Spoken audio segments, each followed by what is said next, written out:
എല്ലാവർക്കും നമസ്കാരം. ശ്രീമദ് ദേവി ഭാഗവതം 5-ാം സ്കന്ധം 2-ാം അധ്യായം.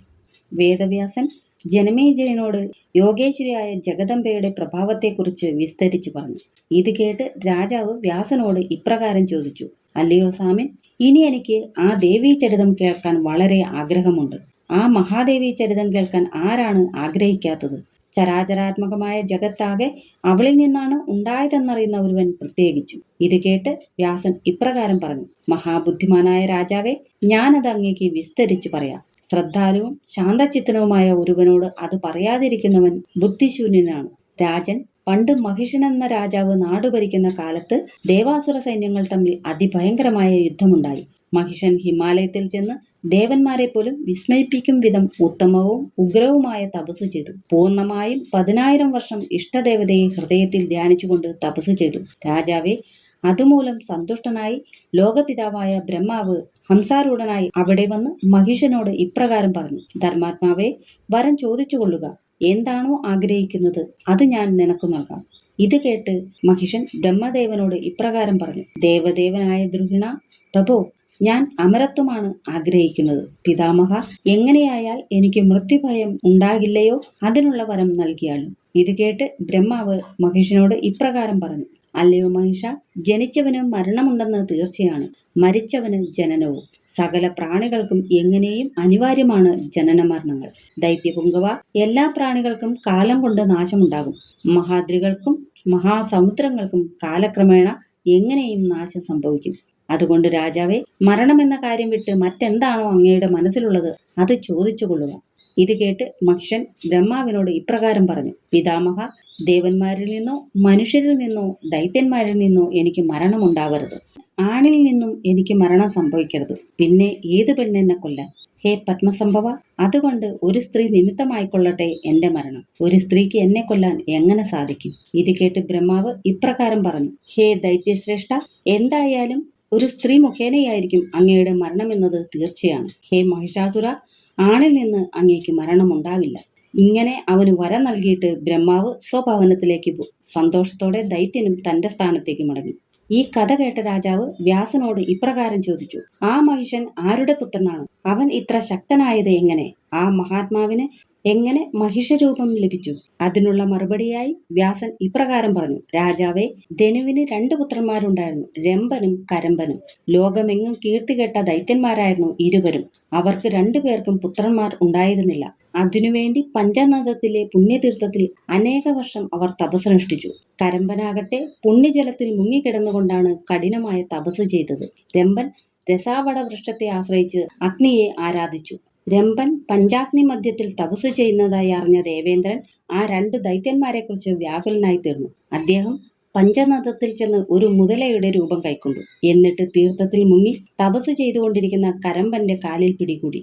വ്രത്രഹന്താവായ ദേവേന്ദ്രൻ ആ ദുഷ്ടനായ കരമ്പനെ കൊല്ലുകയും ചെയ്തു.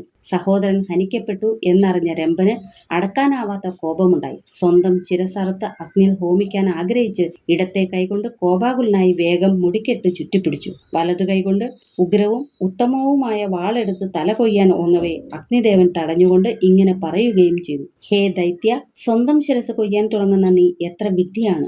അതിദുസ്സാധ്യമായ ഈ ആത്മഹത്യക്ക് തുനിയാൻ എന്താണ് കാരണം? നിനക്ക് നന്മയുണ്ടാവട്ടെ, വരം ചോദിച്ചുകൊള്ളുക. എന്താണ് നിന്റെ ആഗ്രഹം? മരിക്കേണ്ട. മരിക്കുന്നത് കൊണ്ട് എന്ത് കിട്ടാനാണ് നിനക്ക്?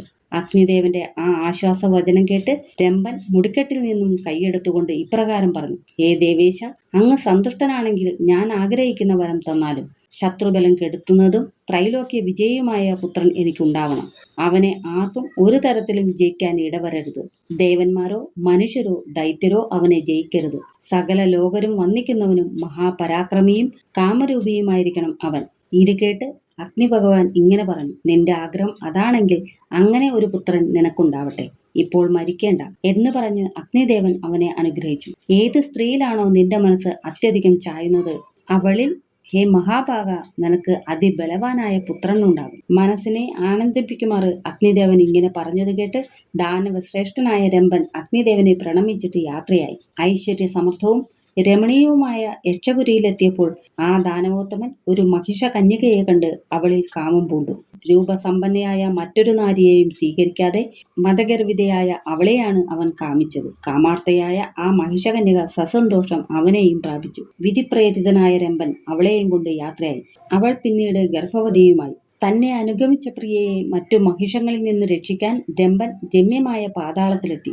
ഒരിക്കൽ കാമാർത്തനായ ഒരു മഹിഷം അവളെ ഉപദ്രവിക്കാൻ തുടങ്ങവേ അവനെ കൊല്ലാനായി ആ ദൈത്യൻ വേഗം ഓടിയണഞ്ഞു. സ്വരക്ഷയ്ക്കായി രംഭൻ ആ മഹിഷത്തെ ആഞ്ഞു പ്രഹരിച്ചു.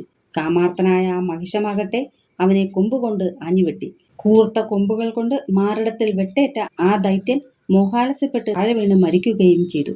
ഭർത്താവ് മരിച്ചത് കണ്ട് ഭീതയായ ആ മഹിഷി വളരെ വേഗം അവിടെ നിന്ന് ഓടി യക്ഷന്മാരുടെ വടവൃക്ഷത്തിനടുത്തെത്തി ശരണം പ്രാപിച്ചു. ബലവും വീര്യവും കൊണ്ട് ഉദ്ധതനും കാമിയുമായ മഹിഷം അവളെ കാമിച്ചുകൊണ്ട് അവളുടെ പിന്നാലെ വരുന്നുണ്ടായിരുന്നു. ദുഃഖിതയായി നടന്ന് ഭയപ്പെട്ട് വിലപിച്ചു കൊണ്ടുവരുന്ന അവളെയും പിന്നാലെ ഓടിവരുന്ന മഹിഷത്തെയും കണ്ട യക്ഷകന്മാർ അവളെ രക്ഷിക്കാനായി ഓടിയണഞ്ഞു. ആ പോത്തും യക്ഷന്മാരും തമ്മിൽ അതിഭയങ്കരമായ യുദ്ധമുണ്ടായി. ഉടലാകെ യക്ഷന്മാരുടെ ശരങ്ങളേറ്റ് അവൻ ഭൂമിയിൽ വീണു. തങ്ങൾക്ക് അതിപ്രിയനായിരുന്ന രംഭന്റെ ശരീരം കൊണ്ടുവന്ന് യക്ഷന്മാർ സംസ്കരിക്കുന്നതിനു വേണ്ടി ചിതയിലേറ്റിവെച്ചു. ചിതയിലേറ്റിവെച്ചിരിക്കുന്ന തന്റെ പതിയെ കണ്ട മഹിഷി പതിയോടൊപ്പം ചിതാഗ്നിയിൽ പ്രവേശിക്കുന്നതിന് നിശ്ചയിച്ചു. യക്ഷന്മാർ തടഞ്ഞെങ്കിലും സാധ്യയായ അവൾ ചിതാഗ്നിയിൽ ചാടി ആളിക്കത്തുന്ന അഗ്നിയിൽ വെച്ച് പതിയെ പൂണ്ടു. മഹാബലവാനായ ഒരു മഹിഷം ചിതാമധ്യത്തിൽ നിന്നും പൊന്തി വന്നു. പുത്രവത്സലനായ രംഭനും മറ്റൊരു ശരീരം സ്വീകരിച്ച് അഗ്നിയിൽ നിന്നും പുറത്തു വന്നു. അവനാണ് രക്തബീജൻ. മഹാബലവാനും ഹയാരിയുമായ മഹിഷനെ അസുരന്മാരെല്ലാവരും കൂടി രാജാവായി അഭിഷേകം ചെയ്തു. ഇങ്ങനെയാണ് മഹിഷാസുരന്റെയും ബലവാനായ രക്തബീജന്റെയും ജനനം. രാജാവെ, ദേവന്മാർക്കും ദൈത്യന്മാർക്കും മനുഷ്യർക്കും അവൻ അവധ്യനായിരുന്നു. രാജാവെ, ഇങ്ങനെ മഹാത്മാവായ മഹിഷാസുരന്റെ ജനനം, വരലാഭം എന്നിവയെക്കുറിച്ചെല്ലാം ഞാനിപ്പോൾ വിസ്തരിച്ചു പറഞ്ഞു കഴിഞ്ഞു. ഇത് ശ്രീമദ്ദേവി ഭാഗവതം 5-ാം സ്കന്ധം 2-ാം അധ്യായം സമാപ്തം. ഓം ശ്രീ മഹാദേവേ നമഃ. എല്ലാവർക്കും സാക്ഷാൽ ജഗദംബയുടെ അനുഗ്രഹം സദാ ഉണ്ടാകട്ടെ എന്ന് പ്രാർത്ഥിച്ചുകൊണ്ട്